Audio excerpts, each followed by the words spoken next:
Callum Young and Paya Kailia are racing to the scene. Still around the back at the moment. She can hear him still trying to get in. Ghost it. Comes in my 10-7 Victoria. Have we got a Delta coming, or are we going straight to the scene? Yeah. Go straight down. The Delta's not available at the moment. Copy.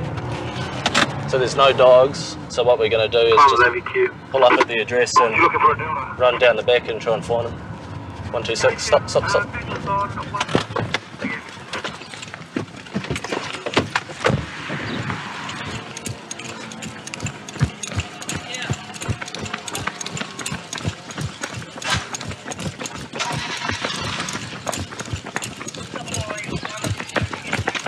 Joining other units at the address, the officers quickly surround the house.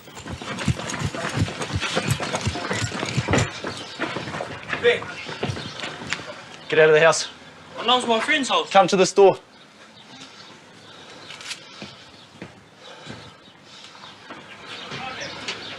Open the door. Surround the house. Surround the house. I got this door.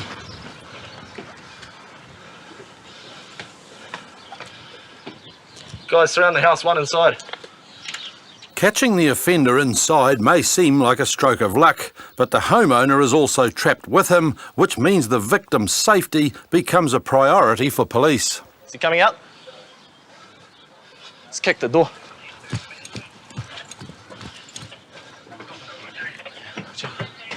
Oh, it's a deadbolt.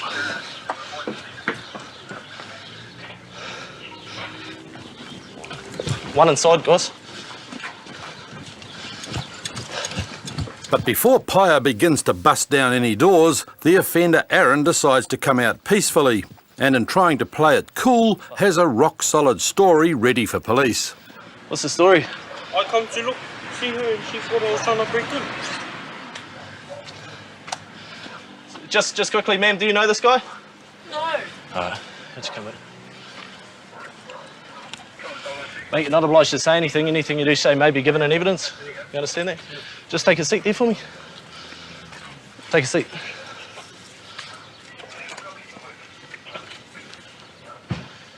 What's the story? Whose place is this? Oh, I just came and knocked on the door and the lady told me to wait because you guys are coming. Yeah. So why'd you come into the address? For someone stayed. Michael Shelley, because he just got up. I thought it was his house. What? It wasn't you. Have you been to this address before? So why'd you go inside then? She told me to wait for the police, so I waited. Yeah, but why'd you go inside in the first place? I knocked in the... Because you were down by the garage before first day. Yeah. So your friend wouldn't have been in the garage, would he? As his story falls apart, so does Aaron, and after a little more persuasion, he decides to come clean. So what are you usually into for taking? Little things. You been into any other houses today? First one for the day and bust today. That sucks. Okay, you got anything in your pockets? No, nothing on you? You sure? Stand up, mate. I'm placing you under arrest. Okay, just turn around and place your hands behind your back. Not too tight. Back at the station, Aaron was processed for burglary and sent to the cells for the night. And when Paya and Callum checked his background, they found they hadn't been the only ones looking for him. He's actually got a few other wanted interviews regarding to some other charges, so there's actually another unit that's going to come down and question him about them. So he'll appear tomorrow, first thing in the morning, at the Auckland District Court, and all going well, he'll get a decent sentence. He's actually just come off a prison term for a similar offence, so fingers crossed he'll go back to where he came from. In court, Aaron was convicted on a burglary charge and sentenced to 8 months in prison. Road are you on now? You're on to James Laurie, going towards Great North Road. Columns in Life 4, we're coming down Te Ata 2 towards that location. It's a wet Wednesday night in West Auckland, and Constables Bruce Wilson and Deborah Leahy have just joined the pursuit of a stolen car that's speeding through Glendine. Going down Lock Cross on Pathway Kim. Just try and sit outside the pair that might be trying to get back there. Vehicle is a red Nissan Skyline Saloon. Registration suspect to a stolen vehicle. Hang on to Alderman. are you doing? Speed is 100k, heading up to the roundabout. If they come down here, put a partial block on, but give them stacks of room, okay? Stacks of room. Right behind him. Speed a minute. The speed now, please. Going around a roundabout, heading back down Te 2 Road towards Glendine Way. Put it in across the Just going road. past. Where? Turn Just me slow out. down. Just wait here. Just wait here. As Deborah positions the patrol car in the middle of the road, the runaway driver's heading straight towards them. Driving okay. Comms, no, just hold up. We're just going to hold him Behind on this a track. BP gas tanker. What's he gone down? Going down Te F. Flip back around, go the other way. Don't follow him around. Speed 70. Just hold him. Manner of driving is okay, staying in the lane. Round corners. They're going to keep going for a while, so we're just going to follow Going around past the beach. Hawkeye We're doing Street. good. Lights at Hepburn, intersection Great North. He's going a red light through Hepburn, through Great North, Hepburn intersection. Still going straight, he's slowing down. Just check it, can you slow your speed down? Try and slow down. We've just gone right onto West Coast Road, past the Houston Shop. Yeah, right down Glenview. Follow these guys. It's There's a cop car. roundabout straight up going heading towards the Glen Way. As the pursuit heads towards Titirangi, the fleeing driver starts to make mistakes. Speed and manner. Well, looks like he may have blown something. Oh, go. Get in Speed there. down Atkinson. Blowing the smoke now. Towards Captain Scott. Lights are off. On Captain Scott, who's just gone over the curb. Just watch him when he comes over the hill. Aye, where are you? Analyse on Captain Scott heading their way. Comms, we do not have spikes. We're on Captain Scott. Go. They're on Speed foot. and manner. Running. They're running. They're running, comms. Get up there now. For that, please. They're running. They're out of the car, comms. Set up my coordinates now. So the car's dumped Atkinson and Captain Scott. And as police quickly catch up to the driver, other officers are chasing the passenger further up the road. Get down! Get down! Relax! Put your hands behind you! Put your hands behind you! Breathe! Stay over now! Stay on the ground! I can't breathe! Put your hands behind you! I can't breathe! Put your hands behind you! Relax! Relax! Relax! My shoulder! Get up! Get up! Knee down! Hey! Okay, you got the right to refrain from making a statement. Yeah. Got the right to consult and check the lawyer in private as soon as practical. You understand those rights? Okay, get in the car. You nearly killed people. Stupid. God. The pursuit had been started by Constable Paul Shearer. We just noticed this WRX up in Glendine travelling at excessive speed. We started following it. We got to an address around the corner. It's pulled into the front yard. It's done a big loop around the front yard and exited the property from a second exit. We've obviously lit up our patrol car and followed it. At that point it's accelerated, and we've had about a 5-kilometre chase around the Glendine Te 2 area. We had lights and sirens going the whole time, and at no point did he want to give up. At some point it's blown the front tyre, and we were basically following the smoke trail. At this point we saw sparks as it crashed, and then we had two offenders on foot. Both offenders were taken back to Henderson Station. In court, the driver received a sentence of 18 months in prison and 6 months disqualification for unlawfully taking a vehicle, dangerous driving, failing to stop, and possession of meth. The passenger was convicted on possession of meth and unlawfully entering a vehicle, and he received a sentence of 15 months. Pretty good lock-up. We've got both the guys out of the vehicle, and unfortunately the person's vehicle's pretty smashed up though. One of the wheels has been ripped off. It's had a pretty hard impact. So we'll have to tell them later about their car. The guy said that she was here, but she has since gone. Phantom drunk lady. The phantom that Constables Des Gourlay and Kenny Turner are searching for has been wandering Auckland's North Shore, knocking on people's doors and asking for help. Now she's turned up at another house and called police. Let's come down and see if we can find her this time and see what she's been up to and why she's wandering around, knocking on people's doors. And she can't be sober or straight. When they get to the address, they find the young woman called Jenny clutching a telephone. And given all the uniforms and the flashing lights, Jenny's first question takes everyone by surprise. Sorry? Are you really the police? Nah. Of course we are the police. Hang up. You're talking to comms now, eh? Hang up. You're speaking to the police communicators, eh? Hang up now and come out and talk to us. What's your name? Sorry? Your name. She wants to know who I'm talking to. What's your name? She's talking to TNI2. Pardon? TNI2. TNI 2. Come on. I need identification first. There's children here. I'm in uniform. That's enough for you. Come on. Come on. This is squad card. Come on. No, Hurry I'm up. not going. Come on. You'll be You're right. not going to hurt me? No. Don't touch me then, please. Come on. Oh, no. No, hurry up. Come with us. Hurry up. Don't touch me and I'll walk by Hurry myself. up. Don't touch me and I'll Hurry walk by... up. We're not mucking around. No. Hurry up. Come on. Let's go. Okay. Get out of these people's house. Nice. Nice. Jump in the back, eh? Look, I've got a police car. Is that enough for you? No. Jump in the car. No, this is not right. Watch. Hey, can you tell me, are you really the police? Of course we're the police. Show me some identification, please. Be cool. Okay, let me go. Let me go. Yeah. Just get in the car. Let I'll me let you go. Get in the car and I'll let you go. Come on. Okay. Take a seat. That's good. Stay there. Jenny's high on methamphetamine and she's got a strange story about a local P-lab. And then a friend appears suddenly at the top of the drive. What's happened? You Whereabouts have are you to guys come with staying? me.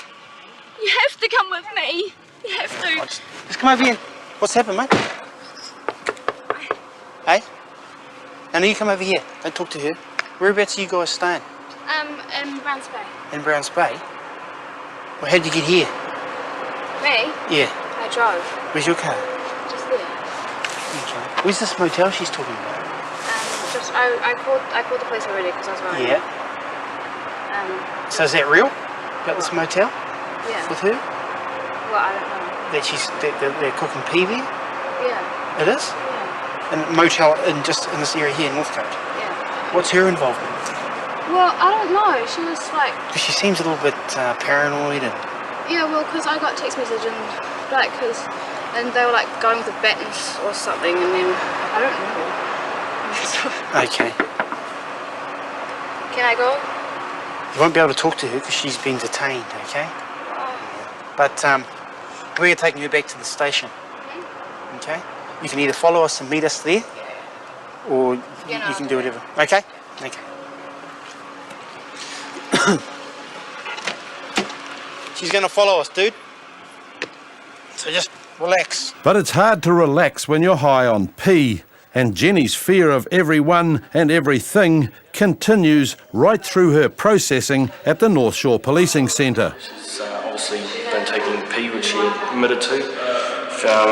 Got what she was keeping the P in over here.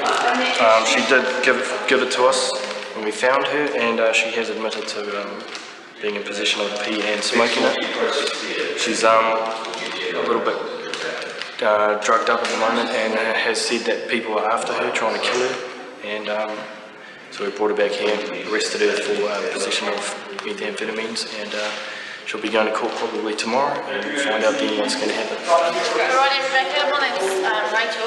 Okay, because you've been brought in for drugs. And I'm just going to take you for search,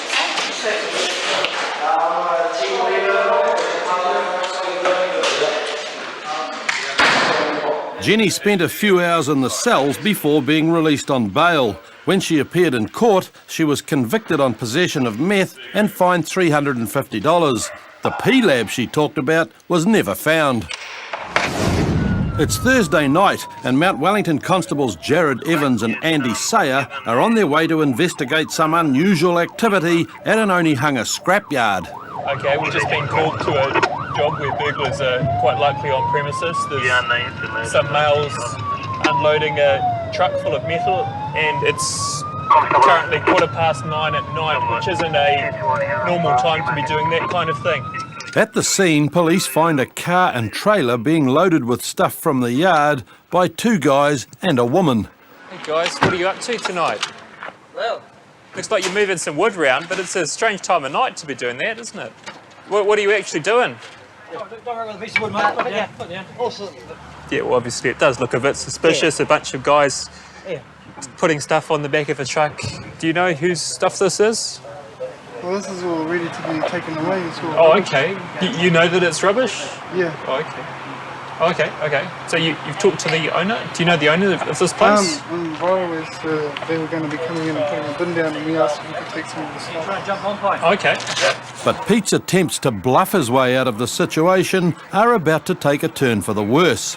He's on bail and should be safely at home by this time of night.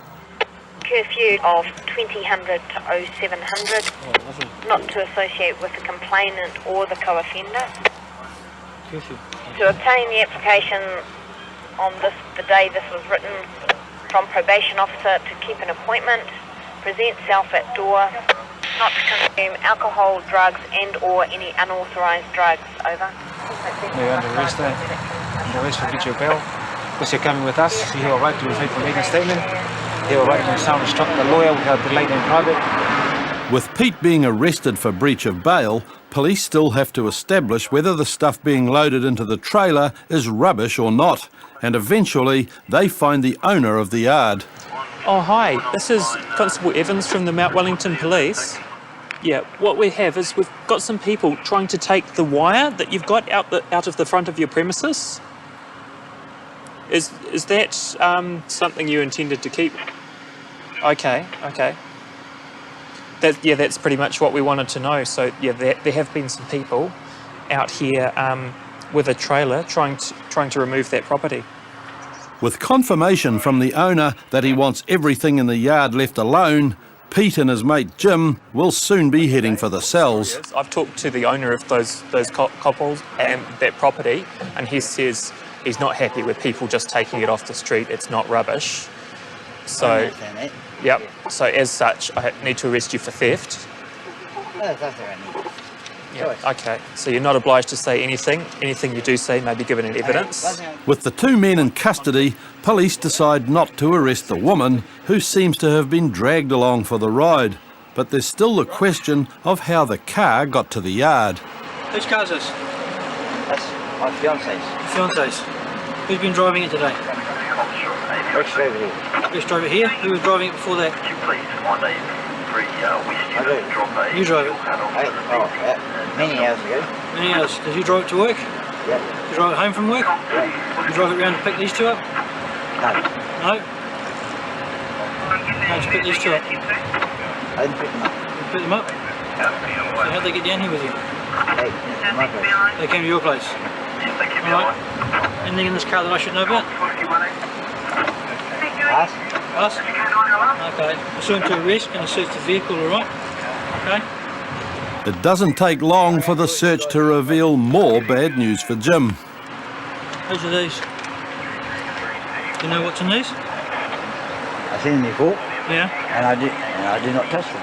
You don't touch them? No, and I will voluntarily go back to this Okay. Your vehicle? Yep. These are your property. This is not my vehicle. Well, you're in charge of it. Okay. You've told me that you've been driving it today. Right. Section 18, 3 and 2. This is your Drugs Act. I'm going to search the vehicle for any more of this, alright?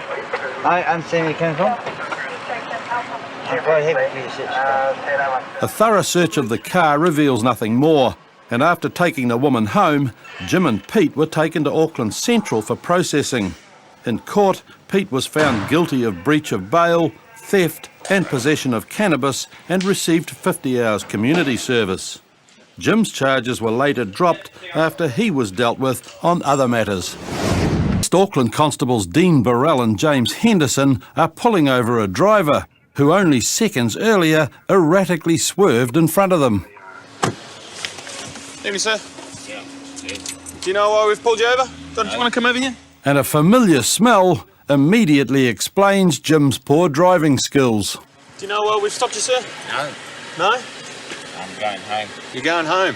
Yeah. Did you see how fast you came out of the corner just before? Onto the main road? No. Flew out of there. Could almost caused an accident. No. Have you got your licence on you? Yep. Have you been drinking at all tonight? No. You haven't been drinking tonight? I'm a driver. You're the driver? Can I have a look at your licence? That's it, you just went past it, I think. But that's my livelihood, I'm a driver. You sure you haven't been drinking tonight? No. No? I can't smell any of that on you. Find me, I live right here. Yep. And come back, you know, anytime you want. But that's my livelihood. Yeah. I'm a driver. Yeah. Jim may be a driver, but he's definitely not sober. And while Dean gets the roadside breath test kit, James checks out Jim's company car. How come your car hasn't been registered? Hold. Sorry? It's on hold, and I'm going down the line to see my mum. On hold? What do you mean it's on hold? I'm paying people to do it up to scratch. Right. Yeah. And then you're going to get it registered? Yeah. Okay, because you know you shouldn't be driving it, eh? Yeah, I realise that. And like Jim's registration, his licence will also soon be gone. But first, police have to get Jim to complete the test. Okay, I now require you to undergo a breath screening test without delay. Yeah. What I need you to do is just to put your lips around that little tube there and blow into the bag, okay? One breath. One big breath. Yeah. Big breath. That's it. Keep blowing. Keep blowing, there's nothing going on. Keep it going. Blow harder. Harder. Get your tongue out of the way. This bag should be inflating, yeah? This bag should be, see this bag's not inflating. You're not blowing into it. I need you to blow nice and hard. See the bag? We need to blow it up like a balloon. Yeah. Turn my car out later We'll on. worry about your car in a minute. We need to Okay. blow this bag up, okay? So Okay. a big deep breath, and then blow it in. Fill this bag up. That's it. Fill her up. Come on, you're not blowing into it yet. We need you to fill it in. Come on, this bag's not moving. It's a frustrating few minutes. Fill it up. Blow. Keep going. Keep going. That's it. Keep it going. You're going well. Doing well. Keep it going. Keep it going. Fill that bag right up. That's it. Keep blowing. Blow it into it. One big breath. One big breath. Eventually, police get the result they expected. This is a failed result, okay? Because the crystals have come across as failed, right? Park my And car now, across because the it is a road. failed, okay, I now require you to accompany me to the Henderson Police Station or other such place for the purposes of an evidential breath test, blood test, or both, okay? There we go. Bring me back here to my car. Yeah, if we can, we will. Can you put that on for me, I please, sir? haven't done much wrong, if you know what I mean. Yeah, I know, I understand. But you've been drinking, so we need to look after you, okay? We need to do some tests. Yeah. So did you have a few beers or something at home, did you? At work, I should say? No? At the very least, one. At two. the very least, one or two. Yeah? But no, one. Not more than one or two. Not more than one or two. Oh, okay. I'm a driver. Yep. Dean's sure that there's been far more than one or two, and the proof is in the evidential breath test. Keep going, mate. And stop there. Okay, the result you needed a 400 is 1137. Okay, so you're over by quite a lot. So you're 1,137. No, it doesn't look like it. But Jim's not prepared to accept the evidence, even when the second test confirms the first. See that number there? You wanted 400. That's 1,137. That's your result. So you're more than twice over the limit. Okay? You're almost 3 times over the limit. Now, the machine's made a mistake. Sorry? The machine's made a mistake. Oh, these machines are usually pretty good. They don't make too many mistakes, and this wouldn't have made a mistake tonight. Unfortunately for Jim, the judge agreed with Dean, and he was disqualified from driving for 1 year and 1 day. Just on there where that little cross is. He was sentenced to 9 months supervision, ordered to undergo alcohol counselling, and complete 250 hours of community service. Roger, if you're able to head to Motor Lodge, had a call from a... She's got a female there and taken up a couple of units, high on drugs and refusing to leave.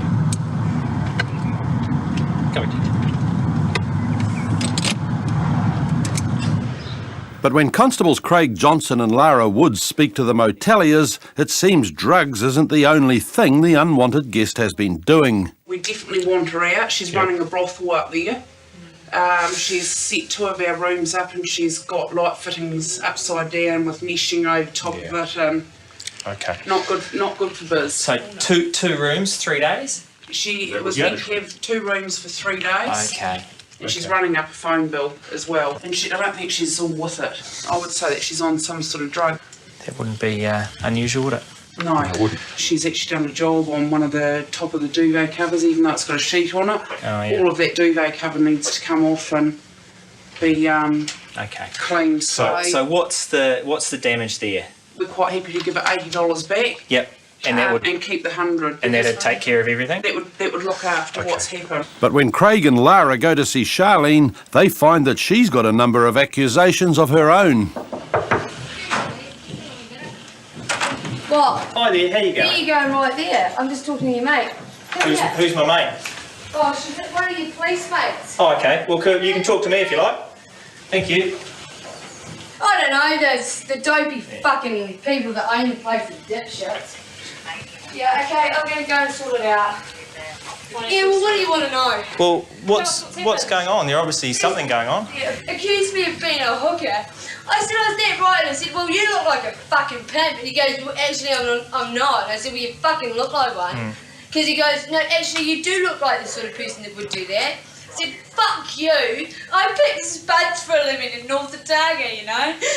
Up your ass. And I had been to Christchurch for ages, and a friend of mine that I hadn't seen in a long time, we caught up here, and that was it. And then I went out for lunch, and they were accusing me of that shit. Okay. Look, obviously there's been I want my money back, and I want an apology, and okay. I'll be also contacting my lawyer. Hey, look, there's no drama. We can sort it out. I don't know what the story is in relation to. Yeah, well, I'm telling you, so you do know. And I just reckon they're a pack of fucking... Okay. Excuse my language, I never swear, I love Jesus. They're keen to meet you halfway. You happy with that? No, I'm not. I'm so disappointed, eh? Okay. Hey, look, what I'll do, I'll go down, I'll get you your $90, and then we'll go from there. And once Can you help me carry my bags? Yep, we'll sort all that out, okay? After some delicate negotiating, Craig and Charlene reach a promising compromise. Obviously, she's pretty upset. She's denying the reason that she's booked the rooms or is here or anything else. What we've sort of said to her, and I'm going to run this past you, is, well, how about halfway? She takes 90, you keep 90. Yeah, we'll give her 90 just to get her out. We'll take her, physically take her and everything. Yeah. Just that bag might rip, Woodsy, I think. What's your name? Do you want me to grab that? Non-Juba. And with a compromise reached, all that's left to do is find Charlene a place to stay, which is found with a friend across town. You had a big couple of days, have you? I've been working my ring out, eh? And what do you do? Don't say anything. I work for the circus. But Oh, yeah? You work for the circus? Yeah, but Right. it's only been my third week on the job. Down here. 1, 2, 3. There. Right, guys. Oh, you take it easy. Oh, you're right. Oh, my hard-earned bloody Oh. money. Lose that. Try to hug. Oh, it's all good, mate. I don't like cake. It'll make me cry. Good luck to you. See you, mate. Oh, Go the on, camera's is that get. on camera? Cheers, mate. Okay. See you Okay. later. You take care. Well, that actually didn't turn out too badly. We found an address for her to go to, her and all her equipment, and we've dropped her off there. So she was all right. She calmed down quite a bit in the car. She was obviously upset at the actions of the motel, but in the end she was quite happy with what went on. So hopefully she's tucked away safe, and we'll carry on. It's 5 o'clock on Thursday afternoon, and West Auckland Constables Dorothy Revel and Nick Savage are speeding towards a dangerous situation. Okay, we've just been called to a armed incident in Glendine. Reports come through that there's a man carrying a rifle or a shotgun. So just heading there, going to go to a safe point where we're all going to meet before we go in and see what's going on. No current ops on the sky with the rifle. I think we'll wait till Eagle goes 10-7 and start the call for that. Comms HSI 210-7, Corden. As police gather at the safe arrival point, they prepare themselves for an armed encounter. Yeah, I do. And when Eagle arrives, the presence of the suspect is confirmed. We think we've got our boy now out the back of the property with no shirt and it looks like blue boxer shorts. When dealing with armed offenders, the police policy is safety first. No chances can be taken, and actuality.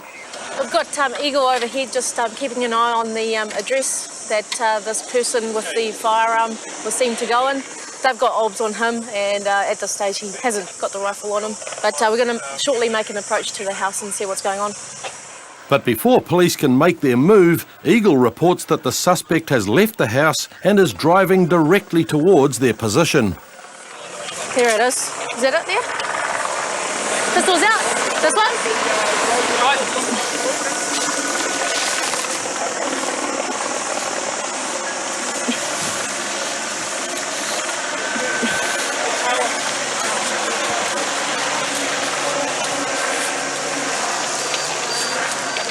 Keep your hands where I can see them.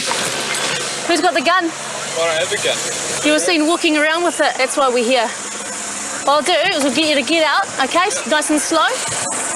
So where'd you put it inside your house? I was just sitting in my room in a bag. And did you come with anyone else? No. No? No. Did you see any other guys walking around with any... Oh, there's these two, Polynesian boys with bandanas, one of them had a bat. But that was like confronting my neighbour. Yeah? They came around to find my neighbour. I wasn't involved in that at all. Do you know your neighbours? Not at all. And you came out with a firearm to what, intimidate them? No, not at all. Well, it's just like Okay. I think I got involved in the neighbours scuffle, and one of the neighbours probably thought I was involved in it. And, you know, someone sees a slug rifle, freaks out, rings the police. So, yeah, just a bit of bad luck, I suppose. I'm just going to give you a short caution, okay? Just until we find out what's going on. No problem. Okay, so you're not obliged to say anything, okay? Anything you do say can be used in evidence, all right? Yeah, sweet. Cool. Jacob may be claiming that he merely stumbled into a confrontation between his neighbour and two other guys, but that doesn't explain why he was holding a gun. Yeah, well, I was having a shower, got out of the shower, just having a look at my gun, a bit of a clean, and then heard a bit of a scuffle outside, walked outside to see what was happening, and then got confronted by a whole lot of police. And although he thinks this is all a big misunderstanding, the fact is he's broken the law. The guy that had the firearm, he's legally entitled to have it. He's 19 years old, so he's fine to have the slug guns in his possession, but he actually came outside to the top of his driveway, which is visible to quite a few people. Someone who was in the area at the time saw him with the gun, saw him speaking to these other two people, so it's quite serious, eh? Yeah. What happened today? And just from what the neighbour has been saying to us about your demeanour when you were out here, you know, we can't just ignore it, eh? What we're going to do is ask you to come back to the Henderson police station with us, okay? And bring your e-guns with you for now? Okay. Sweet as, man. And after being charged with presenting a firearm, Jacob's mood has turned from laughter to loathing. I think that's absolute bullshit. I don't understand them investigating, make sure it's not a real gun, etc, etc. But just because of some fucking person across the road that said, oh, all that shit, you know, that's bullshit. It's not as if I got a fucking machine gun out there. When Jacob appeared in court, he pleaded guilty to an alternative charge of disorderly behaviour likely to cause violence. He was discharged without conviction and ordered to pay a $150 donation to charity. It's early in the evening, and Constables Wayne Scott and Danny Hodson are trying to sort out a dispute between neighbours in Papatoetoe. Hello, good evening, sir. How you going? Officer Scott from Otahu Police. Yes, sir, I was coming from from work. I take work, me and my wife, my son, and that number 9, she was something complaining about something car, and she's approached to me and bring her daughter and her son with shovel. She threatened to me and my family. Yep. So I don't know. When was this? Just half an hour ago. Peter's complaining that a woman in another unit's been harassing him and his family. But the lady in question isn't home, and no one there seems interested in talking to Danny about the incident. Do you know what it was over? What was it about? What was it about the power? It's just that the gentleman's called is about some sort of dispute you've had between each other, between yourselves. Yeah. Just trying to work out what it's over and if we can try and solve it so that it doesn't happen again. But no one seems very interested in a solution. And the following evening, Wayne and Danny get another call. This time, it sounds serious. Male versus female at the address. Male reportedly threatening female with a metal bar. Now assaulting the female first only. We have previous at the address. Yeah, Roger, we went there last night. It's a gentleman of Eastern European persuasion and his missus. They had a fallout with number 9 last night. Roger. When they get to the address, the fighting stopped, but angry people are shouting from all sides of the car park. 1, 2, 3, 4, come to my property. I told you yesterday, 1, 2, 3, 4, come to my property. He had my mom. Whoa. You go in. I'll go and speak to you in a minute. I'm sick and bad. Look for it. Go in and I'll come and speak to you in 2 minutes. Just go in and I'll come and speak to you, okay? Right, we'll come and speak to you.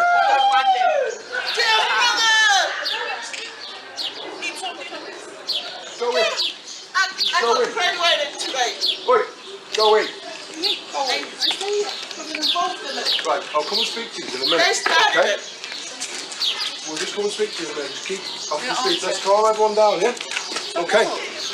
Everyone's getting told exactly the same. When Wayne and Danny get the situation under control, they can start to get to the bottom of the problem. But, as is often the case, the two sides in this story are completely different. All right, what's happened tonight? The same things I told you yesterday. They come in my property, they find my wife from He's the come door. here to close the door. They just come and knock, hit the door. So I told you they come all 4 people over there. 2 from flat number 6. Yeah. And her mom has got to fight with me and her. They are drinking beer. Leave the children up and down. So they basically just come back again? That's right. Yeah. Nothing changed. Just come back again and stay. And you don't know why this has happened? On your eye? What's happened? I don't know. I just haven't. Because I got graduated today. You got what? Graduated. She graduated Right. from her course. So she was celebrating, minding her own business. I was having a quiet one with my friends down there. All of a sudden, the lady from number 5 just come in and start swearing. That's when I lost it. Why pick on me? I did nothing. But the man in number 5 had her. See, look. Yeah. Okay, she's come across. Over there, down there. Yeah, so she's come across here. She came down there. And then what's happened? That's your shoe? With her daughter. And then I start to fight. Then I fight. I fight. And those are her shoes? That's why, I told her, don't come here to my property. I don't want to fight. She want to fight, And she come and we fight. Okay. I fight for my life. But although Peter's wife is doing all the talking, it's Peter that's being accused of attacking and injuring Tracy. And according to another neighbour called Dave, this isn't the first time Peter's caused trouble. Neighbour, what can you say about number 5 man? Oh, I can say a lot because he provokes me as well. Every time I come from my flat to go past theirs to go out or come in, he comes out of his branch slider and he provokes me every time. He's grabbed me a couple of times by the arm and I said, hey, what's your problem? And then even when I'm home in the weekend, and if the door is locked, and even if my windows are open, he's trying the door like this. And I tell him to bugger off, excuse my language. Get you come around this side. All the witnesses are pointing the finger at Peter, and police make the decision to arrest him and warn everybody else to keep out of trouble. I never go down there. I never go down there. I can only go down to number 6, and that's it. Well, I'm not saying you can't go past there ever, but I'm just saying tonight, until everything seems to have calmed down, don't go to number 5 and don't speak to Evelyn. Another go. All right? Okay. I'll just leave you now. Sorry about all the... With Peter on his way to Otahu Station, peace returns to the block of units. Me? Well, I'm coming. coming. As long as they stay out. She'll be right now that he's arrested. So, yep.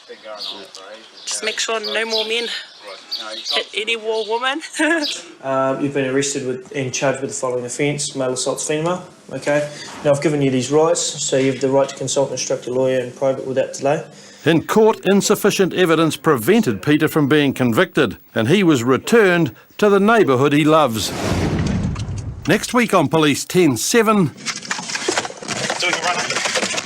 a runaway thief leaves a trail of evidence. Stop! On your face now! And a random stop has Pete in an awkward predicament. Got your licence on you, mate? No, I don't know. You don't? No. Why don't you have a driver's licence? I was DIC. You got a key on you? Doing a runner. A runaway thief leaves a trail of evidence. Stop! On your face now! A random stop has Pete in an awkward predicament. Got your licence on you, mate? No, I don't know. You don't? No. Why don't you have a driver's licence? I was DIC. You got a key on you? The last officer took it. The last officer took your key? Yeah. Why can I smell weed in your car? A cross-country chase ends in confusion. Watch out! Where is he? Where are you? Police struggle to control a disoriented drunk. You don't know these people. No! Don't resist. Okay, don't resist. No! And a convenient case of amnesia creates problems for police. You don't know your own name. Right, turn around, you're under arrest for giving false details, okay? Hands behind your back. I jumped into a car. I didn't even know the driver. Next thing I know, I'm on the police chase. It was scary. I didn't know what was happening. Luckily, the police helped me out tonight. Just half an hour before Justin's impassioned plea of ignorance, the car he'd been travelling in was being followed through Auckland's Mission Bay by Constables John Rewity and Brad Kirtland. Comms in, am I too? Mario, aye? Yep. Yeah, 3T with... on Mario in Mission Bay. But as Brad approaches the car, the driver makes a very bad decision.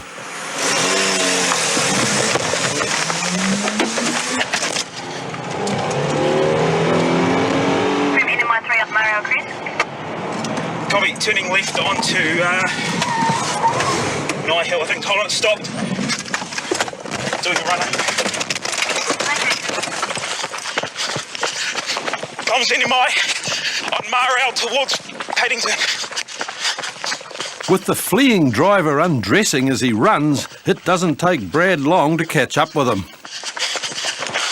Stop! On your face now. Sorry, Tom. Hands behind your back. Comms in, am I one in custody?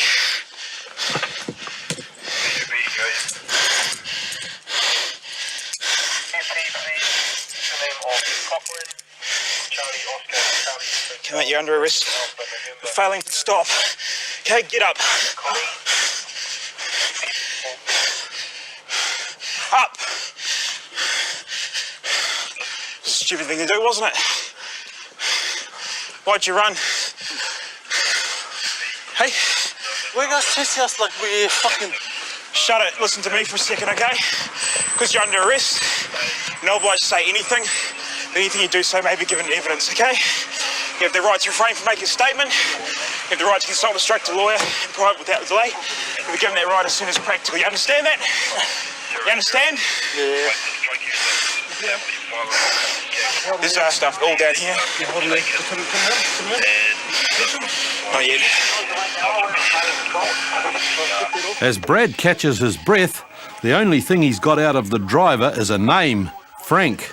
But he's carrying nothing that would identify him. Who carries a wallet with nothing in it?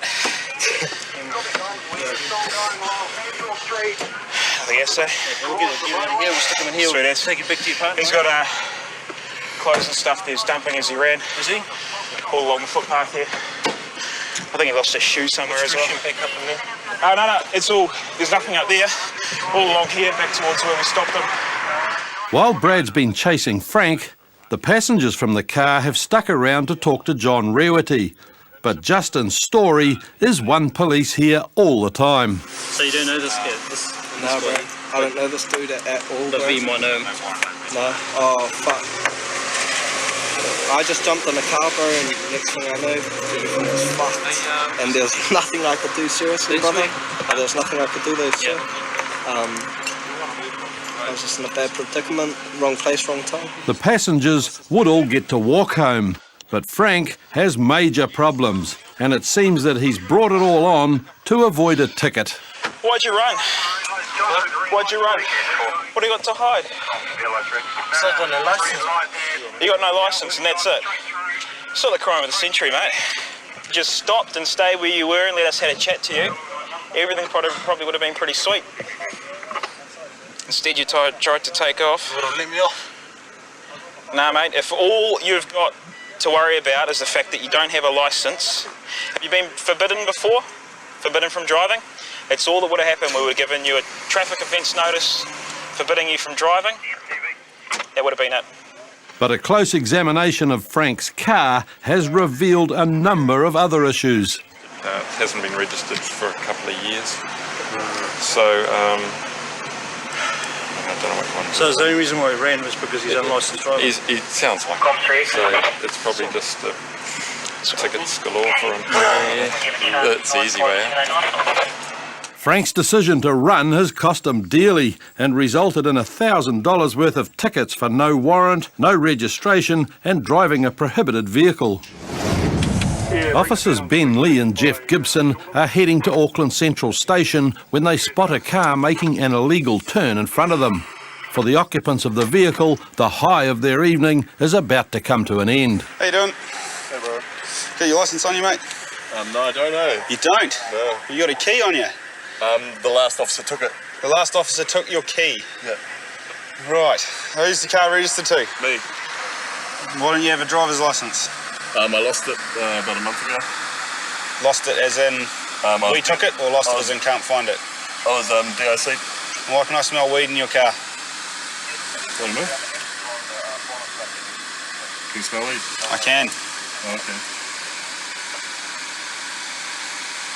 So what are we going to do? Well, what would you like to do? Well, I guess I'll have to tell you that under Section 18.2 of the Misuse of Drugs Act, okay, I'm going to search your car and both of you. All right. All right? Do you want to step out? Or? Yep, jump out of the car. Whereabouts is the weed? You can give it to me or I can search for it. How do you want to do this? I would rather just give it to you.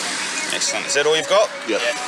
That's it? I swear to God, Whose is it, obviously? I just bought it tonight. It's your bag, is it? I just picked them up in Parnell. So have you guys got anything else in the car you're not supposed to have? No, they were joints. Sorry? They were joints. They were joints that you smoked? Yeah. With a lighter. And a lighter. Right, I'll grab my torch and we'll just have a quick flick through it. All right. With nothing much in the car, the search turns to Pete and a cannabis pipe is found, as well as something of interest in his wallet. You do have a licence? Yeah, but it's not valid. There's still a licence so I can see your photo and everything. Oh, but can you not keep it? Hey? I need it for ID for bars and stuff. All right. Like they send you a letter and you've got to return it? Yep. And I said no, and they said that's okay because you can't use it anyway. Like, you know what I mean? I can't drive it. If I drive I think it's about $1,000 for not returning it. There's a ticket for it. Is this? It's about $1,000 But for yeah, the they ticket. haven't sent me the letter yet. They haven't sent you a letter yet? That's right, I won't give you the ticket anyway. You got nothing else in your pockets? No. Just turn them inside out for me, mate. The jeans. The jeans, as best you can. Yep. Anything in the back ones? Nah, get a gold, mate. With the licence in hand, Constable Gibson does a background check, and it doesn't take long to find out that Pete hasn't been entirely honest. It's current one up, and you got 35 demerit points as well, so you know. So I can drive. So you told me that you were disqualified for 6 months, though? I'm playing with you, man. You're playing with me? Yes. It doesn't sound very likely, mate. No, what do you think in a car manager will be DIC'd? Come on, bro. I think honestly you didn't really know yourself, did you? Yeah, the weed, I guess. With Pete admitting he's under the influence and the officer's patience wearing thin, they decide it's time to wrap things up. I think what we'll do to be safe is find you impaired under the influence of drugs. and write you off the road for 12 hours, okay? Alright, fair enough. Yep, so you'll just, we'll get your car parked at a car park down the street. He can drive, he's got a license. I think he's impaired as well. He's been smoking weed too. And you can lock your car up for the night.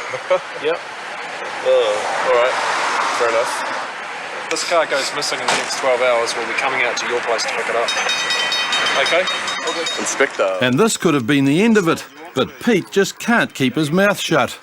No, but I can't drive for 12 hours. My car, I can get a taxi, get someone to Give us come that back. license again, mate. Yeah, Please. What for? You're going to write a ticket to me? I am. For what? Expired warrant of fitness. Oh. Rude! Alright, now if I were you, I'll drop the attitude, alright? We're going to do you a favour, and you made a favour by warning you for the cannabis and the pipe and the utensils, alright? So you need to remember that. Alright. Get that into your head and think that the reason I'm giving you a warning is because I don't think you need to be arrested to learn the lesson.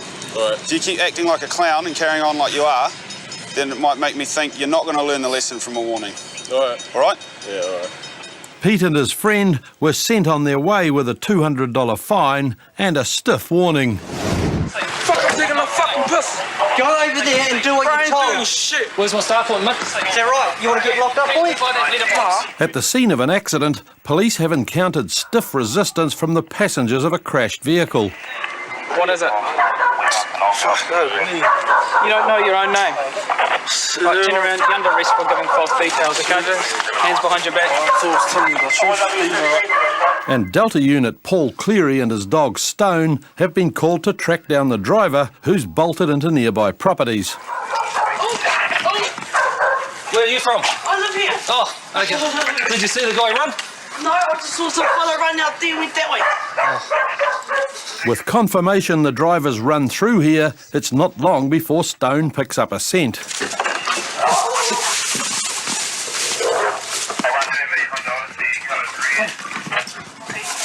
And as Paul's led through nearby premises, another resident emerges, confirming he's on the right track. I heard one of these gates, but I don't know which one. Oh, okay. So he must have just clean jumped over because this wasn't open, Yeah. and neither was that gate. And when he heard me coming through, then he just bolted around that corner there. Okay, cool. Thanks, buddy. Confident the offender can't be far, Paul picks up the pace.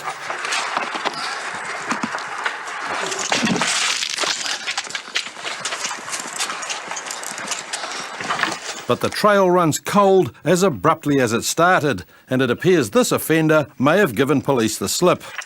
Yeah, he's gone to the ground somewhere. It's frustrating when you know. Up. Up. Nah. One of those nights. One of those nights, eh, buddy? All quiet. All quiet.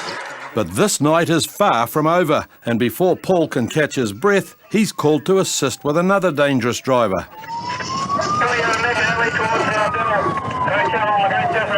Monorewa units have chased the offender clear across South Auckland, and with the offender's driving becoming more erratic, it's vital he's stopped before someone gets hurt.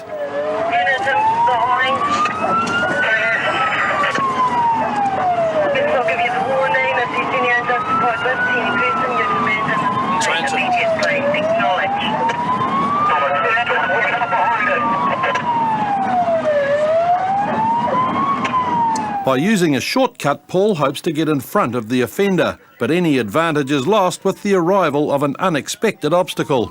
Train. Got nothing, but can do, but stop. Southbound GSR past Mahia Road, copy. Southbound, it's coming this way. Hey Sam, going under the motorway now, southbound GSR. Comes over. Yeah, we're at GSR, right with the spot.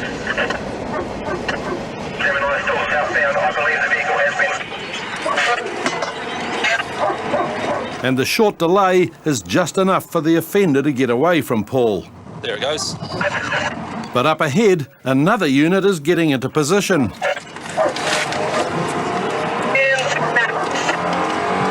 The offending vehicle just went ahead of us. Just getting in behind it now. We're trying to go from there. And with spikes being laid ahead, there's every chance the driver will run for it, and Paul needs to close the gap so they don't lose the offender on foot.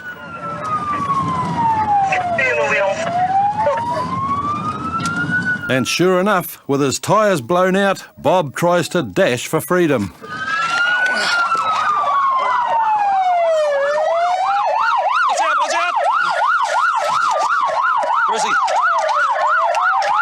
Where are ya? Do you understand me? Get him. Got him? Yep. Put your right hand behind your back. Do it now. Give him the... Oh. I've got cuffs, mate. I've got cuffs. Put his right hand? Yep. Just keep holding him. Cuffs. Hold on. Tail comes the cigarette. Ready on me. Okay. Grab one. Don't resist, fella. Upper arm. Yep. Gives the arm, mate. Gives the arm. Put your right hand behind your back. Do it now.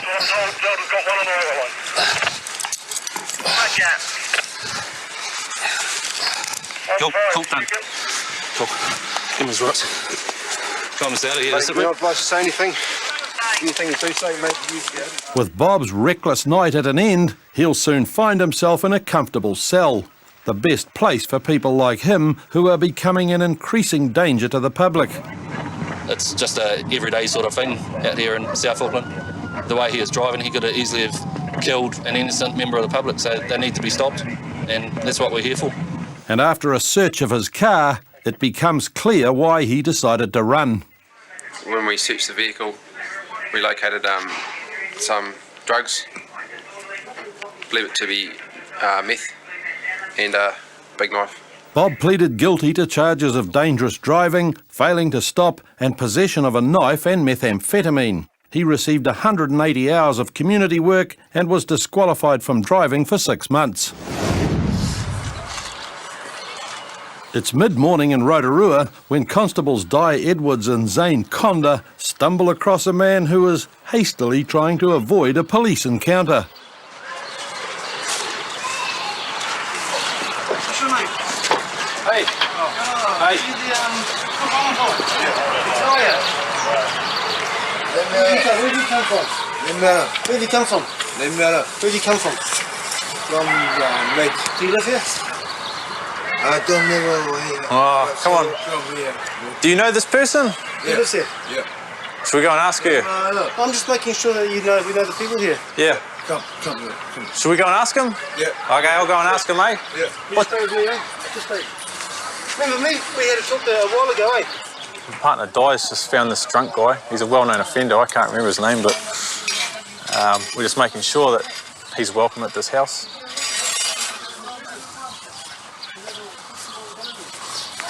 Do you know this guy? Who? This guy? Oh, can I go through the window and have a look? Yeah. He's really drunk. Is he on my lawn? Yeah. Just come out here and see if you know him. Unfortunately for the drunk, the occupants of the house have never had the pleasure of meeting him, but having arrested him only a week before, Zane is sure Mark is breaching his bail conditions. Yeah. Come over to the gate, mate. What was your name? Yeah, is that right? Yeah. Yes. Come here. No, you don't know these people. No. You don't know these people. Yeah, you come with us. No, you someone got question. Hang on. Die. As his predicament dawns on him, Mark begins to resist. No. Don't resist. Okay, don't resist. Hey. Come on, go, man.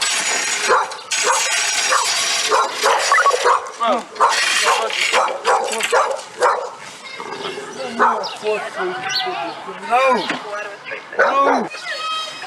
She's the owner of the house. No one knows you at this house. No, she's the owner of the house. Cool. Come on, jump in the car. What's your head? She's the owner of the house. What's your head? Taxi back.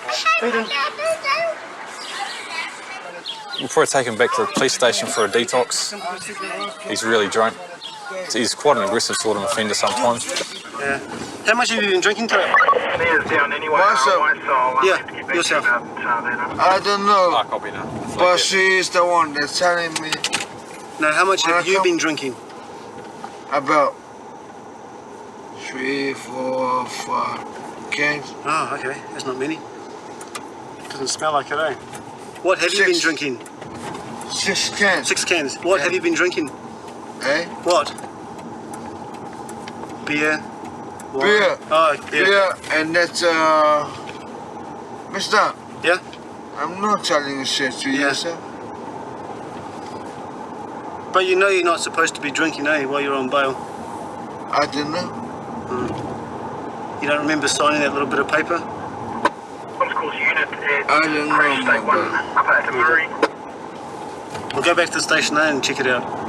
Someone like that, we pretty much have to take off the street. They're either going to be a danger to themselves or somebody else. So we're sort of obliged to get them out of that situation and bring them back. He'll probably have a couple of hours sleep here to sober up. And if we find that he is breaching his bail, then he'll be staying here until the next court date. Mark was found to be breaching his bail conditions, but after a night detoxing in the cells, he was released the next morning. Keep going. Next week on Police 10-7, a drunk driver tries quenching his thirst despite his dilemma. Excuse me, would you give me a glass of water, please? No? I'm pretty thirsty, eh? I'd like a drink of water if that's okay. A would-be car thief offers some poignant words of wisdom. Just don't, I don't know, just don't jump in cars with people that you don't really know. Bay of Plenty's drug industry gets hit where it hurts. I'm not happy. Bummed out. Look for a new career, I suppose. And an intoxicated teen takes an and Adiko Elliott have just witnessed a car doing a burnout right in front of them. Stood up and burn off at that intersection. When they pull the car over, the driver, John, decides to play it cool, and hoping they'll go easy on him, he openly admits he's done wrong. Oh yeah, my sustainable protection was my fault. Yes, I didn't leave it right. Okay, at this stage I'll let you know that you're not allowed to say anything. There's anything you do say maybe give a evidence. So you admit to having a sustained loss of attraction. Why is that? Oh, just because I was in the wrong lane and I was like lazy. Okay. But when Jeff explains the zero tolerance policy towards dangerous driving, John's cool, calm demeanour begins to crumble. At this stage, you're under arrest for sustained loss of traction. Is it an arrestable? Yeah, it's an arrestable offence. Yeah. Oh, this chick's got my son, bro, my baby boy. I'm not lying. That's alright, calm down. This chick's got my boy right now, man. Take a break. I just dropped my son off with this chick. Yeah, I understand that, but I just picked it up. Well, it gets a little bit worse than that. You're also going to lose the car under the boy. No, I can't, bro. I've got no car. And under the Boy Racer Act. Oh, I'm not boy racing, Yeah, and I know you guys can choose that. I do know that.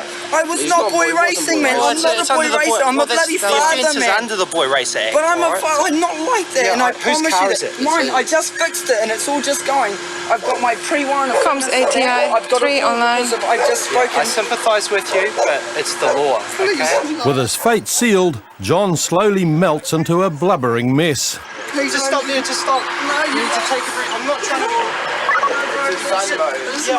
And as Adiko calls for a tow truck, John's passenger makes a valiant attempt at clearing his friend's name. What about yourself? I've got all my tools. Say you were driving. I've got all my tools. I've got everything in that car. I've got everything in my. He's probably going to lose his license for a while. He's been already suspended once previously, not long ago, and his car is going to be towed away as well and impounded for 28 days. Despite his friend's efforts, no amount of stretching the truth would save John from being burnt by his burnout, which cost him his licence for 6 months and a $350 fine. And as darkness falls, Jeff and Constable Ian Carter once again find themselves pursuing another reckless driver, but this time the driver is refusing to stop. Maybe. Here we go. Comms out to side 3 in pursuit. We're down a dead end, they've went into a driveway through the road. It's just off Great North Road.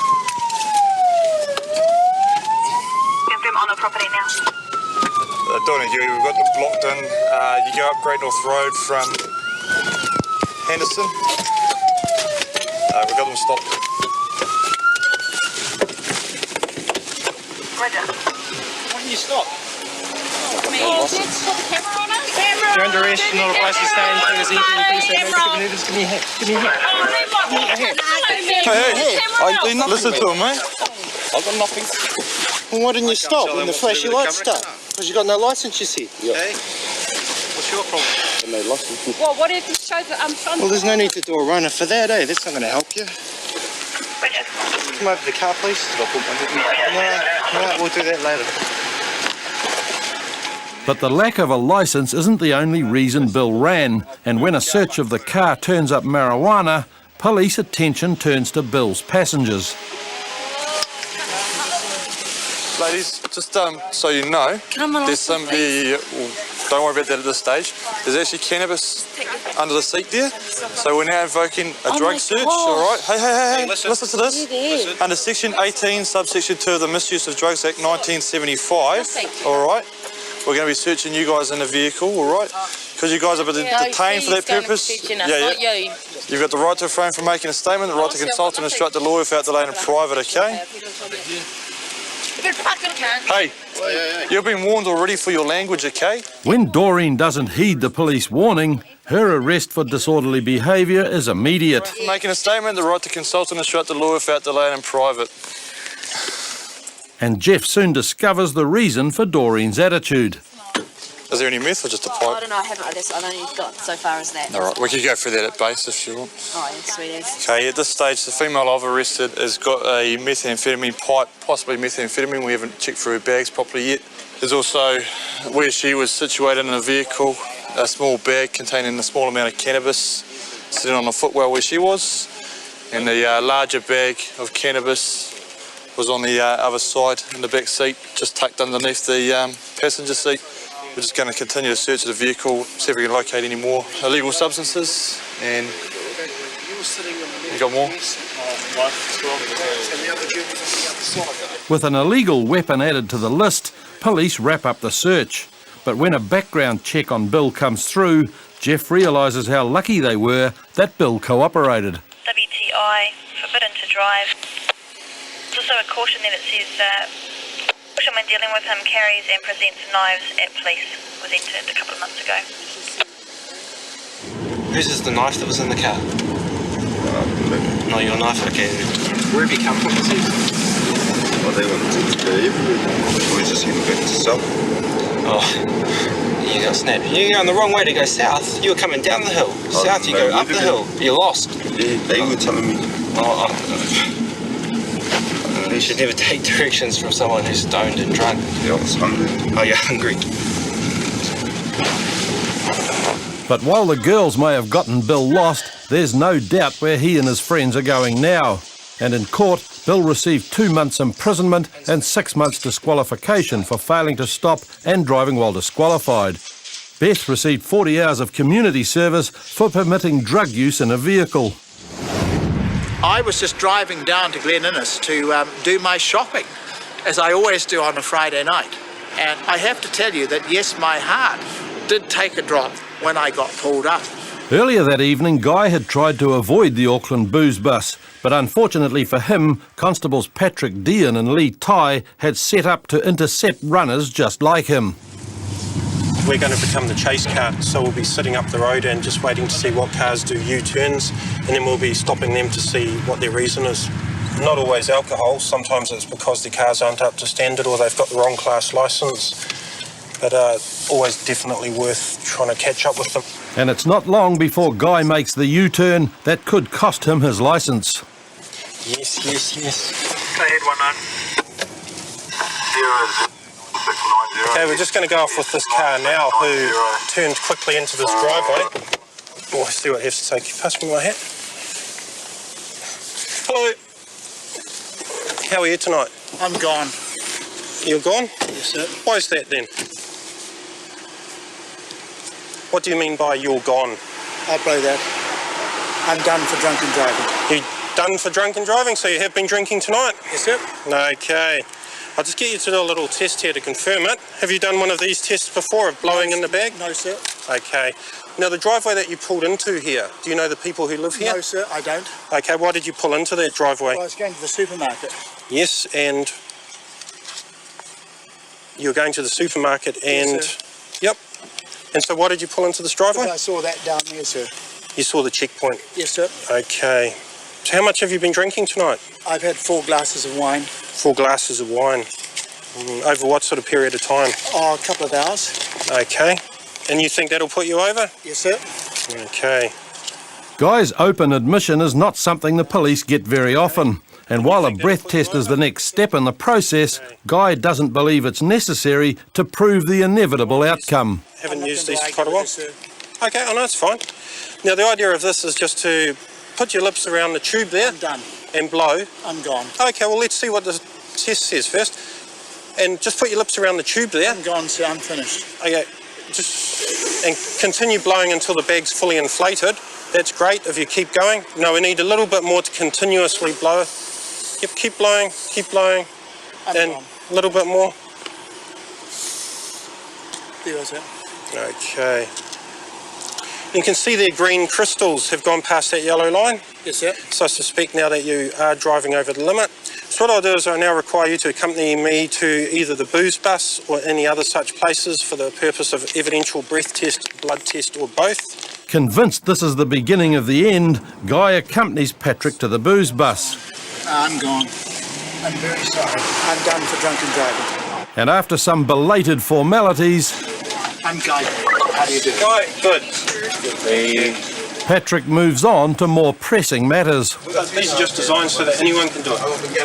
So I'm trying to go as hard as I can. I'm sorry. That's okay. So if you just have another go and regulate them off for the registration. Yeah, and continue that. That's excellent. If you just continue doing that and continue and keep. Yep, that'll do. So we'll see what that reading comes up with. I've finished. Well, we'll just wait to see what happens. 340. You're under. It's very close. One more drink, and you would have been over. But the legal limit's 400, and this is 340. Very close. So it's fine. That's your driver's license back. Having cheated fate, Guy is now free to finish his shopping, but not before sharing some gracious words of gratitude. I applaud the police for what they're doing, because there are far too many people that just drink totally irresponsible, very irresponsible, and they have absolutely no regard for other road users. And I think good on the police for what they're doing. Yeah, go details. It's a job's coming from base. It's a 1k mile in the park there on Kevin Park. It's incoherent. He's got a box of beers, possibly sniffing glue. Informant does advise that 3 other males are approaching a 1k mile. Informant reckons he'll possibly get into trouble. With what sounds like a mugging in the making, South Auckland Constables Leighton Murahu and Gary Ferguson waste little time in getting to the park. Com 704, 10-7. On arrival, there seems to be very little bothering the victim, Greg. G'day, brother. Oh, yeah, bro. How are you? Oh, good. Not too bad. Are you huffing, mate? All right. You all right? Yeah. Put that aside, please. No, yeah. Someone's phoned us. They're concerned about you. Yeah, trying to get a heart out there, and they went away with my money. Hey, the key. Oh, they tried taking your money? Yeah. Who were they? The young fellows. I don't know. You're not too sure? Yeah. Okay. Did they take your money? Nah. Yeah. They did. How much money did they take? Oh, they took about a lot. Not a lot. Yeah, Did you give a lot? Did you give it to them? Oh, they took like they call a $50 note. Okay then.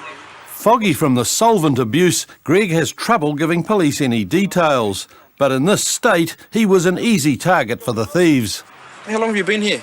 I've only been here for about 2 hours. 2 hours. 2 hours, and you've been huffing the whole time. Huh? And you've been sniffing glue the whole time. Oh no, this is relaxing myself, and then Mark wanted little teenagers. Okay then. Yeah, told me money. Okay then. So keep them occupied, mate. Trying to check. Where did they go to? Oh, they went that way. That way. How many? A search of the park confirms the kids have gone, and with little information, there's not much more the police can do except make sure Greg makes it safely home. Okay, put your boots on, bro. Put them on, we'll give you a ride home, eh? Yeah, just done that. This stuff's bad for you, mate. This glue, eh? Oh, no. But the thing is, won't be long. They probably gonna get it. You right? Yep. Come on there, mate. Our car's just over this way. Too dangerous in here, eh? Oh, I know. Do you have anything in your pockets, mate? Knives, guns, bazookas, bombs? None of that, mate? Okay, we'll take you home, mate, huh? Later that evening in South Auckland, Sergeant Rupert Friend spots a car speeding and swerving dangerously. Hello. Hello. Stopped you because of your speed. Do you know what speed you were doing down Weymouth Road? Down Weymouth Road, do you know what speed you were doing? No? What's the speed limit down Weymouth Road? 50. Yeah, you were doing 67. Yeah. How much you had to drink tonight? 3 cans. 3 cans. How big were the cans? This big? You were weaving down the road, just about hitting the traffic island, then just about hitting the parked car.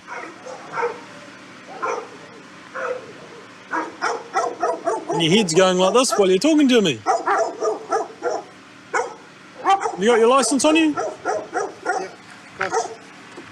It's obvious that Simon's had more than 3 cans, but as Rupert checks his details, the beer becomes the least of Simon's problems. Subject's known. He's on active with bail conditions. Drivers 1 Romeo and 35 demerits. Flags for users carries a knife or other weapon. Stand by for active and bail conditions. Roger. With confirmation of a previous history, Rupert digs deeper into Simon's past. And while this isn't the first time he's offended in New Zealand, it may well be the last. Our driver is unlawfully in New Zealand. He's an overstayer. The way the process works is that police can serve a removal order on a person once it's been issued by immigration, but that can only be done at a police station. He's highly intoxicated as a driver, so I'll start the drink driving process, and once we have enough to get him back to the station on that, if the removal order is forthcoming, we'll cease the drink driving process at that point. All right, it says fail general. Now require you to accompany me to the Manurewa police station or any other such place for the purpose of an evidential breath test, blood test, or both. Do you understand that? Okay. And by the time they get back to Manurewa station, immigration has confirmed Simon's an illegal alien. Yeah, you knew you weren't supposed to be in New Zealand? You should have already left? Yeah. How long ago should you have left? Maybe 4 or 5 years now. Yeah, well, you just come here on 6-month visitor permit. Yeah. And you've been here 7 years. Yeah, 7 years. So why didn't you go home? I don't know. This is an immigration removal order. You are unlawfully in New Zealand and you are being removed. You are now under arrest. A few days later, Simon was returned to Western Samoa, and as a result, the drink driving charges were withdrawn. All I've got is a male cork, 17 years old. I'm just trying to ring the informant back. I think he's outside. Copy. If he's able to keep obs, that'd be appreciated, as long as he don't put himself in a situation where he might get hurt. On Auckland's North Shore, a man is following kids who are reportedly vandalising cars, and Officer Warwick Stainton and Laura Ellis are racing to his aid. I'm sorry, he's actually gone out of the address, gone into the park. And I don't have a mobile number, so I'm unable to get through to him later. Losing contact with the informant raises concerns for his safety, as situations like this easily turn sour in a darkened park. Just cruise over next to the actual wharf. But thankfully, it's not long before he's spotted following at a safe distance. Yeah, just through, no, round to the right, round to the right. And now the alleged offenders have found themselves in a sticky situation.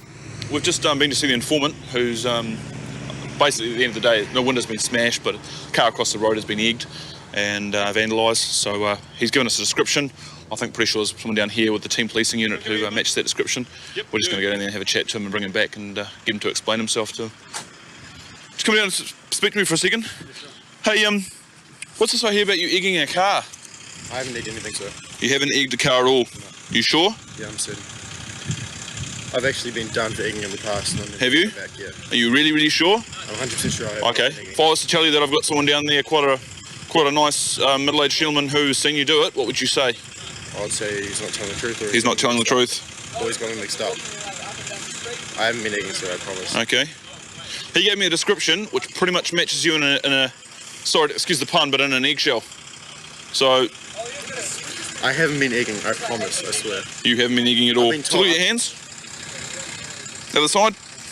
Okay. Let's go back down there and see this guy. Yeah, sure. And see what he has to say about it, alright?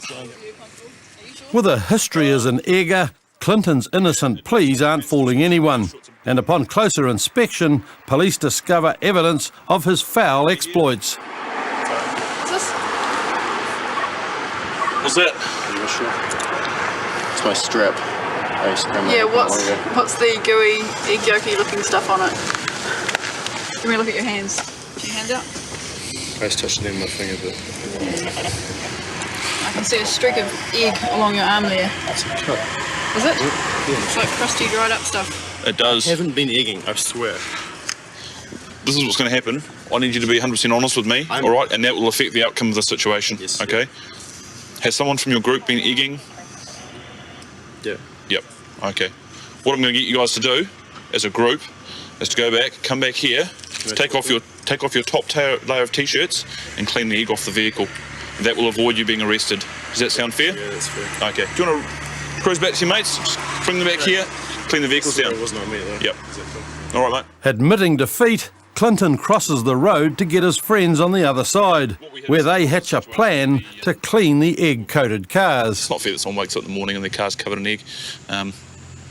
So that'll resolve the matter nicely, in my belief, and hopefully prevent them from doing it in the future now that they know that people will actually watch and then call us when that sort of stuff happens. Two of you over here, thanks. Hey guys, just over here as well, thanks. This car here. All right, hold a sec.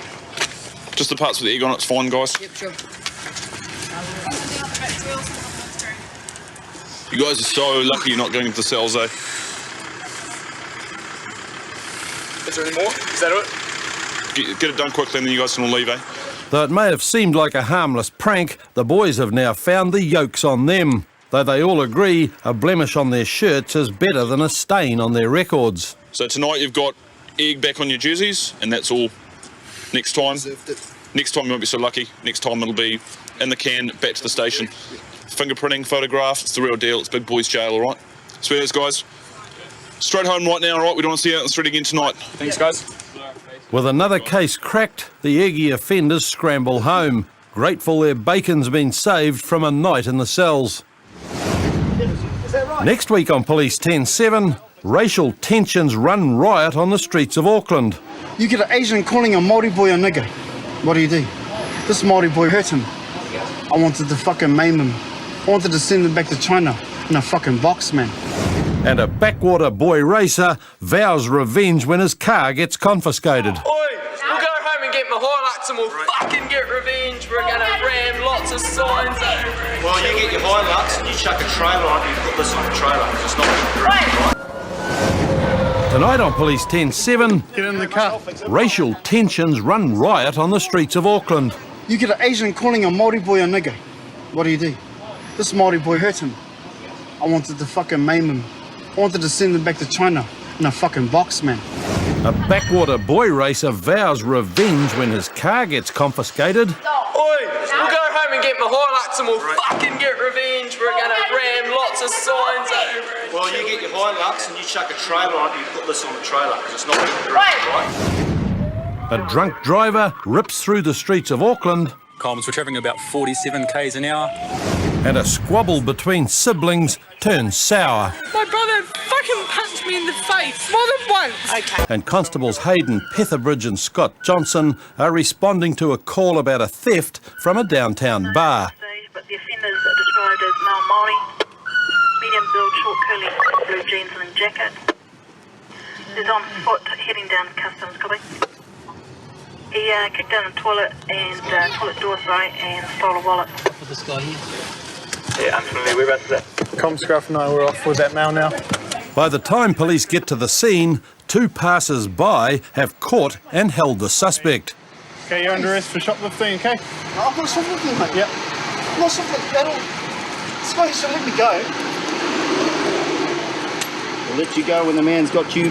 He shot this guy too. They're trying to take his wallet. Oh, for fuck's sakes. No. But this isn't a case of shoplifting. The offender attacked and robbed a young Vietnamese guy before legging it down Queen Street with Victor Brownlee and Eddie Hauraki in hot pursuit.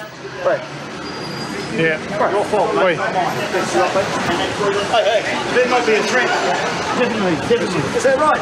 Get in the car. I'll fix it. Oh, come on. Yeah. Just get in the car. Your Honour. Get in the car. There's a bit of a commotion going on. Little Asian fella here saying that another chap had taken off with his wallet. The other boys, of course, saying no. The bar staff hold on to this poor fella and let the guy with the wallet do the runner. So I didn't think that was right. So a bit of chase and managed to catch up with him. Yeah, another one of the boys from the public come along. We subdued the guy till the coppers got here, and they've done a good job. When he got here, he actually admitted that he'd taken something off him, but he said he got it back. Yeah. So, all right, well, you've done a good job. That's right. Good deed. No problem. And yeah, if we have any problems, I'll get back to you. Yeah. Okay. Okay, mate. Thank you, my friend. Thank you very much. I'm taking a shot of your beer, won't you? Thank you very much. That's an excellent effort. Thanks, mate. Yeah, no worries. Hey, you can't let them get away with that. Next thing you know, they're taking a dear old lady. With the two local heroes on their way, police can start to get to the bottom of the alleged assault. But victim and offender are telling two very different stories. Coming and bang the door, this guy. Yeah. Bang the door. So were you sitting down on the toilet? In the toilet, yeah. And he banged it out. He said, stop, don't say anything. I can do it if you don't give me wallet and money and phone. And then I said, okay, wallet here, but I don't have much money. And he take the wallet, and then he want my necklace. But by this time, I give him wallet already. Someone get in the toilet. You know, so I yelling. Somebody else turned the toilet, and I yelling, help, help, and then he's scaling. He get out, and I follow him. Did you try and rob him? Why? Why the fuck would I do that when I've just got paid, mate? I just got fucking paid. You can have a look at my wage slip. So you just punched him, that's all? Oh, he called me a fucking nigger, man. He called me a N-I-G-G-A. You know, am I supposed to stand there and say, oh, hell, let's let an Asian call a Māori a nigger? I run, and then he keep yelling noisy. And then when about did he punch you? You said he punched you. In the toilet. So I outside the toilet, in the toilet, and I run, follow. I keep hanging my pen. Yeah. I run on street. Yeah. I run even my this one doesn't cover yet. You know, doesn't cover yet. Okay. Everyone saw that. Everyone for in the 24-hour bar. Straight up, beyond, boss. I mean, I'm not being a dick. Fuck, I wouldn't do this shit at all. You get an Asian calling a Māori boy a nigger. What do? Walk away? Yeah, you would walk away, eh? Not this Māori boy. This Māori boy retaliated within the wrong intentions, man, to hurt him. I hurt him. I fucking wanted to hurt him, bro. I wanted to fucking maim him. I wanted to send him back to China in a fucking box, man. Apart from the fact that Hugh doesn't come from China in the first place, Paul's in serious trouble. Inquiries at the bar confirm that there was no racial abuse and the violent robbery happened after Hugh pulled out a big wad of $20 notes. Yeah, he tried to add my money as well, but that one, yeah, just could be about $880 because I know exactly how much money I got. Yeah. And then he's give me money as well. Yeah. But lucky me. You didn't have that money in your wallet, did you? Yeah, lucky, not in a wallet. It was in your your pocket. Yeah, okay. He took in a wallet, but. Did you actually see him in the bar at all? Do you know? No, I didn't see him at all. Okay. I didn't because there's too many people, so I didn't see him at all. Yeah. But there's a good chance he may have seen you. Yeah, could be he follow or he already see. That's why he go inside. By this stage, there's little doubt as to whose story is the true one, and even Paul recognises he's in trouble. Now I'm fucked. End of story. Blah. Lucky me today got a couple of public people help. Otherwise, that Maori man double sign me. How come I stop him? You know. The moral of the story is, mate, I fucked up. I had an Asian where I shouldn't have. Could have been worse. I could have killed him. Then we're going up on a murder rap. Would have killed him. Isn't that what you wanted to do? That's what you said to him. Boss, I wanted to fucking rip his head off and shove it up his ass. Take that and rewind it back. Why would you want to do that? I'm a dick, mate. I'm a fucking dickhead. You get those fellas? Mothers have them, mate. I'm one of them. Nobody disagreed with Paul's assessment, and in court he pleaded guilty to all charges and was sentenced to 15 months in prison. In Invercargill, police and Land Transport New Zealand are in the middle of a vehicle road safety campaign, Operation Stagger, and Constables Regan Price and Todd Utteridge have just found the evening's first customer. It's got a bit of a dodgy car that we're going to take to the vehicle inspectors to have a look. Just from this angle, looks like the exhaust held on by a piece of string, which is not safe. Your exhaust pipe looks like it's held on by a piece of string. No, it's not. It's got a rubber mount. Oh, yeah? Do you want to jump out and show us? It's definitely got a rubber mount. I had got pulled over Thursday night. Oh, yeah? And asked about it. Or they had a look at it. There is a rubber mount there. Just here. Oh, yeah. Hey, we've got some guys that are checking cars tonight to make sure that they're safe. So what we'll do is we're going to follow you down Clyde Street to Ettrick Street, where you'll turn left. I don't know where to go. Oh, you follow us then. Despite his attempts to forego the check, Daniel soon finds himself at the testing site. But as it happens. And though the inconvenience may have darkened his mood, the inspector's verdict is about to make it worse. I won't pass him on the fitness like that. We're going to green sticker the car, which means that the car will be written off the road, but the boys will be able to drive home. And then to get it back on the road, they have to take it to a vehicle testing station to be recertified, and then they can just drive it from there. As vehicles go, Daniel's isn't too bad, and thankfully his cooperative attitude has made Regan's job easier. But not everyone is this civil, as Constable Peter Creppen discovers when a problem's found with the car he's just brought in.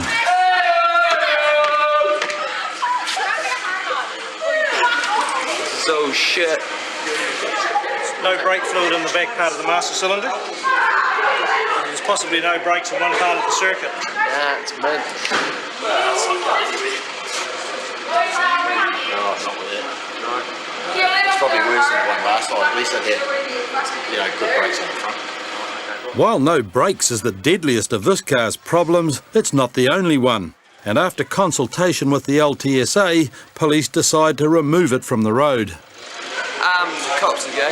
That's about it. Yeah, they are. It's too hot for the cops and they can't handle it.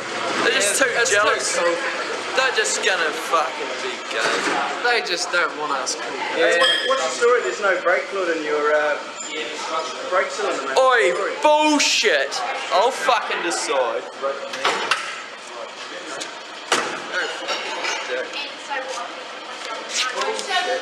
Fucking brake fluid,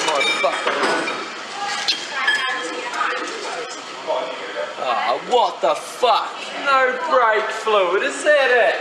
Where's your fucking brake? Failing to see how a lack of brakes could be a problem, Tom continues mouthing off to police, and during his rant comes up with an ingenious solution to his problem. Oi, we'll go home and get my Hilux and we'll fucking get revenge. We're gonna ram lots of signs over it. Well, you get your Hilux and you chuck a trailer on it, you put this on the trailer, because it's not moving right?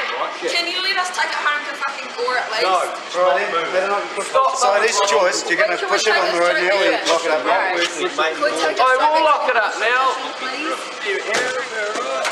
Fuck, I'm gonna do the biggest burnout when I get home on the road. I'm gonna be drunk and I'm gonna be blowing the back tires out on that old wagon. Fuck, man. So way back. Fuck, my old man's gonna fucking cut the biscuit. Is he? Fuck you, you don't know what he's like. He used to have a fucking, he spotted a black 56 French wagon and he used to come down here and blow all the street lights out with this shotgun. Well, that's good. Sounds like a real intelligent fella. Yeah, he is. And he was there when that cop got shot too. My window smashed in last night. Despite his promises of retribution, Tom never returned to exact revenge. Yeah, man. And his precious car was eventually picked up without the aid of a shotgun. 578.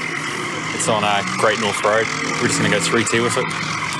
It's been involved in a 1V comms. A peaceful night in West Auckland has just been shattered by the piercing squeal of a mangled motorcar. And so far, Constable Seamus O'Lone and Kiliona Namoa's attempts to pull the man over have been in vain. Comms AVI2. Yeah, this car's failing to stop. We're travelling about 47 k's an hour. While it's hardly classed as a high-speed chase, this pursuit still presents many dangers, a fact made evident when the vehicle begins losing control. Yeah, we're travelling towards Avondale Great North Road. Registration Bravo Charlie Golf. He's been involved in a 1V comms. He's all over the road. He's having trouble steering it.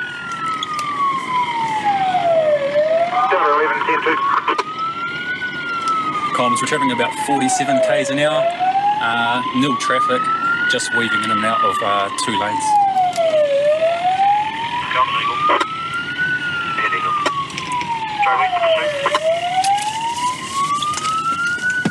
Comms, he's pulled over now at 15. And when the car eventually winds to a halt, police act quickly to secure the occupants. What the hell are you doing? Get out of the car.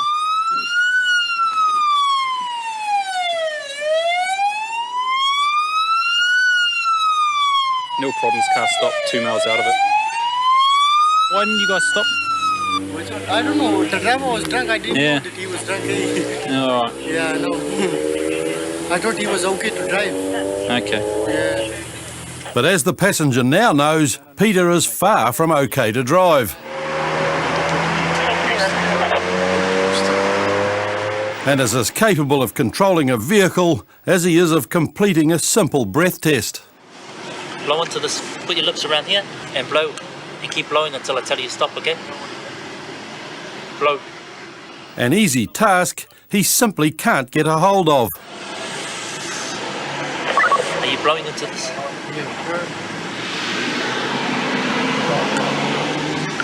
Go, keep blow.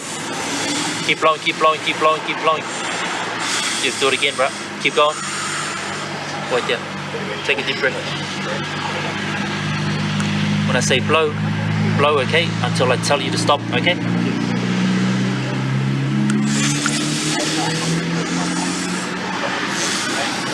Yeah, keep going, keep going. Long blows. Failing to provide the necessary puff, police patience wears thin. Mate, just take one deep breath. Secure your lips around the end there, so none of the air is escaping out the sides, okay? One big breath and blow into it, okay? You gotta blow for about 10 seconds, all right? Blow slowly, but continuously, okay? Secure your lips around Put it. your lips Don't let around any it. air around it. Yeah. Yeah, shot. See what that says? Bell General, okay? With the official result confirming the obvious, Peter's scored himself a one-way ticket to the cells. However, there's still the matter of his mangled car to resolve, a mystery unravelled by a witness who's been following Peter all the way from Point Chevalier. They've just bowled over half the traffic lights just on the intersection of New North and Carrington. Carrington? Oh, Yeah, okay. so I've just rung communications. All right. Awesome. Basically, him and his passenger have been driving from Unitec. He's left the road up onto the footpath and hit 2 transformers which control the lights and pedestrian crossings at Carrington and Great North Road. He's completely demolished those 2 transformers. I've spoken to council down there and they're estimating it to be around $20,000 worth of damage that he's done. And if a $20,000 bill wasn't enough, further inquiries at the station revealed that Peter would have some more explaining to do down the track. Checks through the computer and stuff show the car's not his, but he said it's his mate's car and he's looking at buying it, but I'm not too sure if he'll be looking at buying it now that he's written it off. I don't believe that he was trying to get away from us or anything. I just think he was oblivious to us being behind him. He pulled into the driveway after his friend's address, and I think he just got the wrong one to drop his friend off, and when he saw us jump out, I think that was the first time he realised that police were actually behind him. Peter ended up blowing almost twice the legal limit and was charged with excess breath alcohol, careless driving and driving without a valid licence. In court he received 80 hours of community service, 6 months disqualification and some words of wisdom from Kilione. As per any person drinking and driving, he's a bloody idiot. Okay, we've just been called to a disorder at the Lone Star Cafe. 4 people fighting on the street and 1 female down on the ground with the ambos on their way. When Dunedin constables Janelle Tate and Jonathan Pearce arrive, they find out that the brawl has an unusual twist to it. It's between a sister and her 2 brothers. That is my brother. Okay. My brother and his wife separated a few weeks ago. There's a bit of family things went down. My sister, my father, myself went to the rugby. I come into work, they come in with me. Yeah. My brother turned up with a few of his mates. Tried to apologise to my sister about a few things that have been said. Yeah. She said, I'm not interested at the moment because I've had a few drinks. Next minute, I saw him in her face and then I saw her flying into one of the video machines, along with one of our other patrons. Yeah. So from what I understand, it's your brother's... My brother fucking punched me in the face. Okay. More than once. Okay. We're going to get I've got a locket your details. Yeah. My brother dragged me from there and dragged me up to here. Yeah. Punched me in the face twice. Okay. Although Sarah is blaming her brother Barry, he and his wife Janice are telling police a very different story. Please, let me go. I cannot breathe. I screamed more than 5 times, let him Bar go. manager, assault charges, please. Okay, guys, you just hold here for 1 minute and then we'll be back, okay? But Barry has few supporters. His brother Jim is backing Sarah's story. Myself and an off-duty staff member got my brother outside. He went psycho. He hit my boss and the owner of the Lone Star in the face a couple of times. Yep. Had to go at me. He's ripped my shirt right off me, my other shirt. I thought I'd calm the situation down, and then some customers come out and said that the guy that you've just removed is just punching the shit out of my sister. Okay. Which you can see the state of. All I was trying to do is defuse the situation. Okay, so he's hit your sister and he's also punched the owner of the bar. Okay. More witnesses are also saying it was Barry's fault. But Janice isn't happy with the way things are unfolding. You can't tell the truth in front of me. You're a fucking piece of shit. He wants to go away because he wants his version of the story as he sees it. Have you not had a talk? No, no. Words, and I didn't hear those words. I don't know what they were talking about. He turned to me, he took my drink and said, "We are out of here, check around, we're leaving." She said to me, "That is it. It was right. I have one brother only, and I'm going to be here." What I can understand is they've all turned up here tonight. They've all been drinking at the rugby. And something's gone on previously between the sister and the brother. He's tried to apologise. She's told him to piss off, I think. He then has apparently hit her. He said it twice, he said. Yeah. He's hit the owner of the restaurant. He's been kicked out, and then I'm assuming that she's come back out onto the street and he's had another go at her. She's got blood around the mouth, spilling to the face, so she's definitely had a good few punches. With the situation becoming clearer, it's obvious to the police which brother needs to be taken away. If they go to, Are you arresting me? if they go to, they must be arrested for what they did. I want high charges on the We can't deal with that at the moment, okay? We're dealing with this one first. Okay, and you will arrest them too? No. No, well... At the moment, I'm not going to argue about this with you, okay? I will come with. I'm coming with him. Not in the same car, you won't. You'll have to make your own way to the station, okay? With more to this story than meets the eye, Barry willingly accompanies Constable Pearce, but Janice is still unimpressed at the outcome. Okay, this is going to be the last time that I ask you to be quiet, okay? Or you will be arrested for obstruction, because at the moment, you're hindering me doing my job. So be quiet, and then we'll go from there once I'm done, okay? Roger, but just confirm the warrant's collected and near. When he went to court, Barry received 85 hours of community service for male assaults female. Next week on Police 10-7, police get an unsavoury offer. Can you smell it from me? Yeah, I can smell the alcohol from you. Okay then, can you smell us too?